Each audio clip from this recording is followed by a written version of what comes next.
G'day YouTube. Today I'm going to teach you how to use a metroCARD.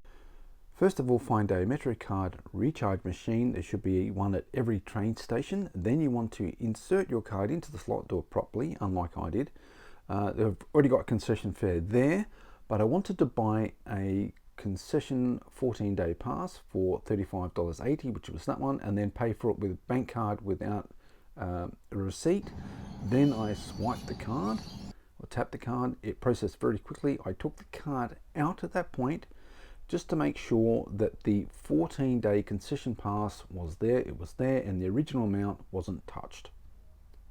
Then I just tap on the machine and then the light will go green and show 14-day pass. Here in Adelaide, you only have to tap the card on the reader once and it will give you 2 hours of unlimited transport until it expires, but you don't have to tap off again. It's as easy as that. And if you like what I'm doing, click like on the video, subscribe. This video is from the algorithm choice, and this video is the previous video. Catch you in the next video. Bye for now.